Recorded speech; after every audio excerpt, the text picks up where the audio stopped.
woman should be in jail. Literally, Hillary Clinton should be behind bars. And so should the people who worked for her who did this. This is so blatantly corrupt. She wanted to distract from her email scandal. She cooked up a plan to accuse Trump of being a Russian agent in order to distract from her own legitimate scandal. She made up a scandal about Trump. I hear she's a sweetheart. Really? That's a joke, obviously, right? I'm being. That's I'm being oh my god! I just wanted to see a reaction. That's one person that's not a sweetheart. That's not a sweetheart. What was she like? She's very cynical and jaded. Cynical or jaded? So that means at one point she wasn't cynical and jaded. I probably wasn't alive then. But, so tell me what you mean by cynical and jaded. Very practiced, very choreographed, not genuine. Like Biden, say what you want about him, but he's genuine. He is. I mean, at least with me, like on a human level. He's not faking it. I mean, he faked his presidency, but he's not faking his human emotions. Kamala is a different story, but Hillary is just like almost an android. Hillary Clinton believed she had penned what would be the closing chapter in the saga of American politics until Megyn Kelly and Patrick Bet-David arrived armed with metaphorical red pens and absolutely no mercy. In a ruthless dismantling, laced with sharp wit, undeniable facts, and sarcasm honed to a razor's edge, they tear through her political legacy as if it were an overstuffed campaign speech stuck on endless replay. No filters, no courtesies, just unflinching, unvarnished truth delivered with surgical precision. This isn't mere criticism, it's a full-scale demolition. And by the time their verbal wrecking ball has finished swinging, all that remains is the hollow echo of Hillary once again asking, what happened? Hillary Clinton decided to drop an op-ed in the New York Times today that's entitled, "How Much Dumber Will This Get?" And she uses Signalgate and the messaging by Pete Hegseth and Mike Walls and JD Vance and Tulsi and others on there as the jumping off point to talk about how dumb the Trump administration story that they were doing with Hillary Clinton. Yeah. Benghazi, emails. Yeah. Couldn't that be a very similar situation? I don't know why. Don't deflect. Stay on this topic. I'm not deflecting, but I'm saying stay on this. She's a criminal. She's and a that's criminal. validated. Yeah. People around her commit suicides too often. Way too often. And by the way, she's one of the most feared people in politics. Not him. People love Bill Clinton. They fear her. Do I know 100%? No. But if 74, whatever the number is, if 50 people around you, if 10 people around you keep committing suicides, I'm a little bit concerned. I watched this documentary. 400 people that this nurse was looking at, they made a documentary, whatever they call this guy, the movie came out, The Good Nurse. 400 people died because they're taking a drug. This guy eventually went to jail. The difference between her is she controls all these political organizations, so she's not going to go into jail. If you're enjoying this video, make sure to subscribe to the channel and tap that bell icon so you never miss an update. It's almost poetic, the idea that someone could dedicate for decades to chasing the presidency, only to end up as a permanent cautionary tale recited in every political science lecture from here to the far reaches of Neptune. Hillary Clinton is no longer merely a public figure. She has transformed into a historical misfire, suspended in a metaphorical jar of formaldehyde, displayed alongside dusty old textbooks titled How Not to Win Elections Even with $1 Billion. very different ballgame today than it was even 4 years ago, never mind 8 or 10 years ago when she was doing all this. And back to Hillary, you know, the whole, she has a hat she's tweeted herself out wearing, but her emails. She's tried to turn it into this ridiculous joke, like, oh, but the moon landing, like you nutcases who are still railing about this made up scandal, this thing that, you know, you've used to try. Megyn Kelly didn't merely aim for the jugular, she launched a full-scale legal case against delusion itself. Because somewhere in the hazy, post-election cloud of denial, Hillary convinced herself that responsibility was a group assignment, and accountability was a burden reserved only for the political commoners. Megyn didn't have to twist the narrative. She simply highlighted the most obvious and unavoidable truth. Hillary had been handed the golden keys to the political kingdom, yet still managed to steer full speed into a blazing dumpster fire emblazoned with the words emails, Libya, and Goldman Sachs speeches. Now, we knew that Hillary sought to link Trump to Russia. That piece is not new. But the declassified appendix adds considerable new details, reports Schellenberger, which suggest that the Clinton plan was real and the FBI helped to cover it up. The CIA believed Russian intelligence memos, which analyzed hacked emails and alleged a Clinton plan to vilify Trump by linking him to Russia, were credible. So the CIA... This wasn't merely about losing to Donald Trump. It was about achieving the almost impossible feat of being the only person on the planet capable of doing it, while every major legacy media outlet spoon-fed her praise as if she were a royal infant. Hillary didn't truly run for president in 2016. She floated through a self-anointed coronation tour where every blunder was polished to a shine, every scandal was delicately airbrushed, and every mechanical, hollow laugh was force-fed to a public already questioning whether Westworld had somehow bled into real life. Calls the Trump administration hypocritical, dangerous, and dumb over this story. It's not the hypocrisy that bothers me, it's the stupidity.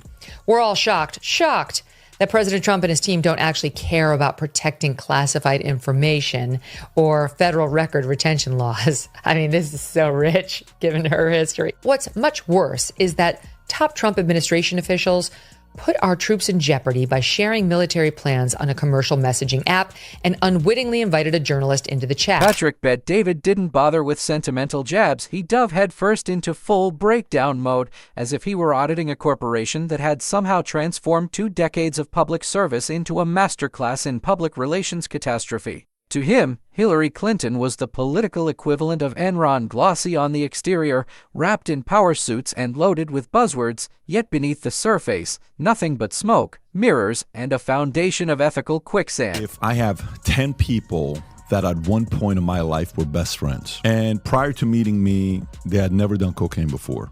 These 10 people, 10 out of 10, eventually became cocaine addicts and killed themselves, simply by association with me. I probably have some bad influence on these people. This lady named Hillary Clinton, one too many of her best friends or close friends have committed suicide in the random ways.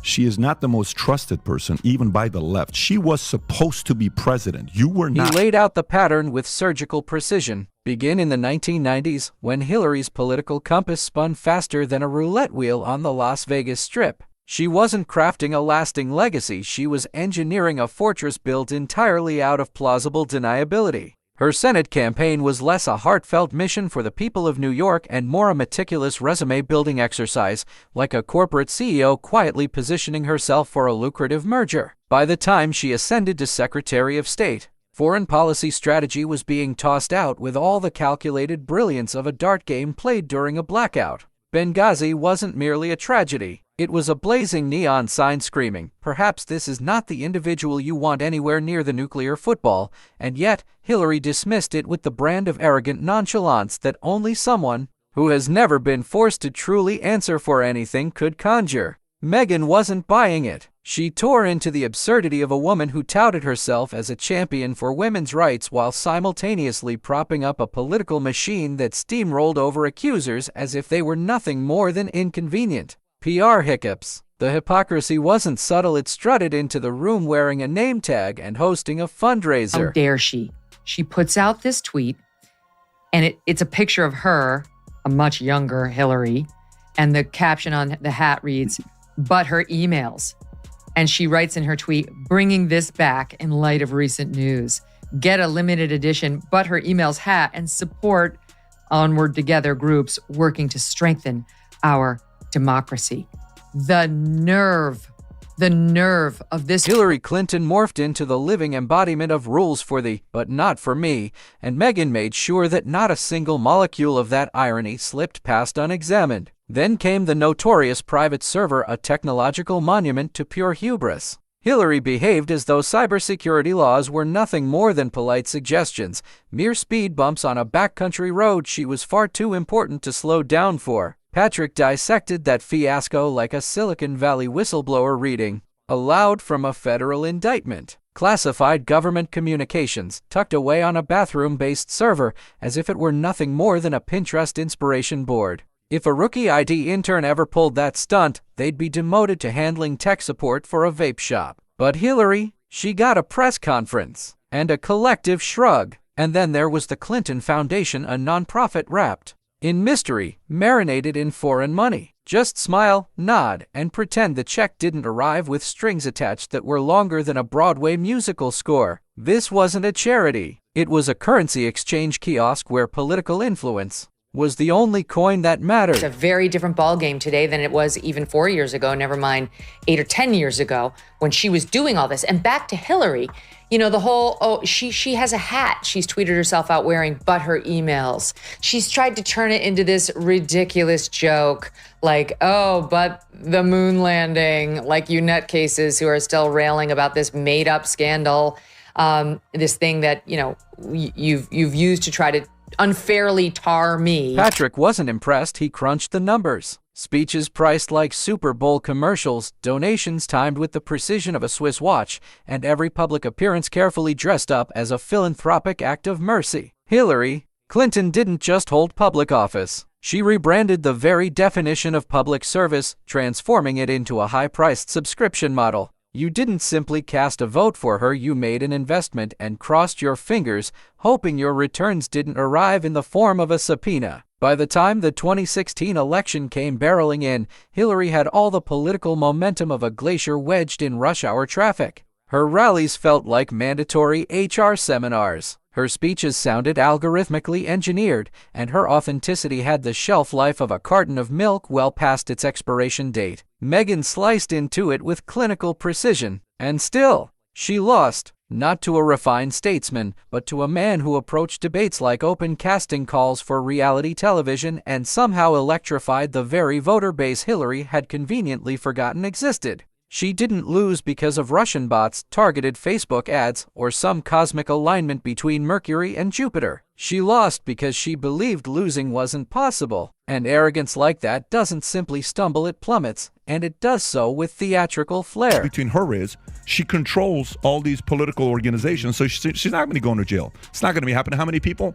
57 people from Clinton's inner circle have died in a strange circumstance the last 30 years. Yeah, it's a weird number, bro. Yeah. I mean, the other day, Steph Curry made 5 full court shots with one hand. Did you see this? I thought that was fake. He made Nobody's shocked when that guy makes a basket. It's ridiculous. with one hand, he made 5 full court shots. This guy's the greatest shooter of all time when he did this. Yeah, when you see something like that with Hillary, there's odds are there's something. Patrick honed in on the aftermath, the blame game, the victimhood parade, and the post-election book tour that read like a 500-page sigh. Hillary didn't engage in introspection. She went digging for excuses, misogyny, fake news, the weather, the wind, anything but the uncomfortable reality that the public simply didn't trust her. And why would they? She shifted political stances as often as she changed outfits and only remembered the existence of the middle class when campaign season rolled around. Her politics were purely transactional, her image meticulously manicured, and her campaign strategy nothing more than an Excel spreadsheet stuffed with zip codes and hollow slogans. Megyn didn't just critique this, she put it on trial and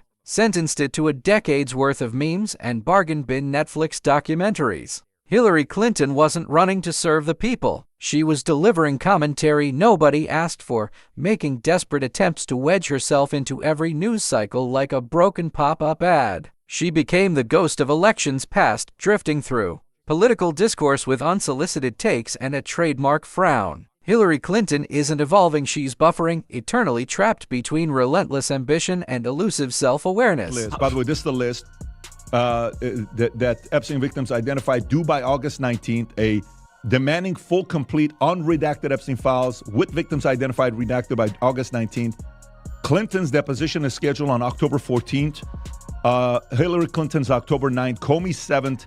Mueller 2nd. Barr is the 18th of August. And the irony? She still sees herself as the only adult in the room, the seasoned elder surrounded by chaos, divinely appointed to rescue democracy from the unwashed masses who keep stubbornly voting the wrong way. But in truth, she's the political equivalent of Clippy the paperclip, irritating, outdated, and constantly popping up with advice absolutely no one asked for. Megyn drove that point home with fire, framing Hillary's entire legacy as a paradox. She spent her career demanding to be taken seriously while nimbly sidestepping serious accountability. A feminist icon who rose on her husband's coattails. a self-proclaimed champion of transparency who wiped servers clean, a symbol of progress perpetually stuck in 1998. Hillary didn't shatter the glass ceiling, she installed tinted windows and bolted the door behind her. Patrick layered on the corporate polish, the investor's skepticism. Hillary's career wasn't merely a political arc, it was the slow-motion implosion of a brand that believed itself too big to fail. She confused noise for momentum, applause for genuine approval, and loyalty for inevitability. And when her entire house of cards finally collapsed, she stared at the rubble and blamed the wind. Even now, whispers linger about another run, a comeback, a sequel nobody ordered. And that Patrick and Megyn made clear is precisely why this roast qualifies as a public service. No, walking around, acting like she won and he stole this election and it was the one back in 16 and that it was not legitimate. She's not delusional. She's a liar to her core, And she's been supported by everyone around her and by the intel apparatus that was in place under Obama. And frankly, because as long as Hillary Clinton keeps drifting through the media atmosphere like a lone satellite of squandered opportunities, someone has to keep the telescope locked on the debris field. This isn't over not because she's still relevant, but because she refuses to exit the stage with dignity. Every election cycle, her name resurfaces like a reboot no one requested, powered by equal parts nostalgia and denial. Megyn's scalpel remains sharp. Patrick's spreadsheets are primed. And the public? They're watching half curious, half fatigued. This roast doesn't have an endpoint because Hillary Clinton doesn't have one. She lingers, she loops, she rebrands. With every return, every op-ed, every eyebrow-raising cable news comment, she hangs in the air like a political aftertaste no one ordered, slipping into news cycles with the persistence of a pop-up ad from the early 2000s. Every time you think the story has finally wrapped, there she is again, front and center, elbows out, eyes wide, acting as though history hadn't already handed her the loudest no in modern electoral memory. At this stage, Hillary's appearances are less shocking and more akin to spotting a raccoon rummaging through a trash can, predictable, disheveled, and somehow still in search of validation. The interviews, the commentary, the vague, lingering threats of yet another comeback, each one feels more disconnected from reality than the last. It's no longer politics. It's a long-running performance art piece with reality as the stage and an audience that quietly filed out years ago. Newly declassified appendix to Durham's report from May of 2023, reveals strong evidence that the FBI covered up a plot by the Hillary Clinton campaign to amplify ties between Trump and Russia. That the FBI covered up the plot. This is the new piece of it that's being dropped today because we knew Hillary did it. And Fox Digital had reported earlier this week that we were going to see this annex and it was going to suggest the FBI knew that she was going to do it and then cover. Patrick bet David could diagram it in under 5 seconds. The legacy is bloated, the narrative stale, and the pitch every bit as hollow as the empty podium from her concession speech. It's all signal drowned in noise, no traction, no self-awareness, just a polished professional image wrapped around a personal vendetta. Hillary isn't offering insight. She's running a perpetual focus group on herself, endlessly testing which version of her the public dislikes the least. Hillary Clinton, the architect of 1,000 strategic misfires, still clings to the belief that the world needs her voice in the conversation, as if the public hadn't already endured an election where enthusiasm had to be bribed and trust had to be digitally retouched. She's not leading a movement. She's curating a museum exhibit titled What Could Have Been, complete with a gift shop and a 2-for-1 memoir deal. And yet, she never leaves the stage. She clings to the spotlight like it's a debt owed to her. But history doesn't hand out participation trophies, it remembers. And Hillary Clinton will be remembered, certainly not for the heights she reached, but for the epic scale of the opportunities she squandered. With the spotlight fading and the curtain slowly dragging shut, she remains center stage, waving, twirling, still waiting for applause that will never come.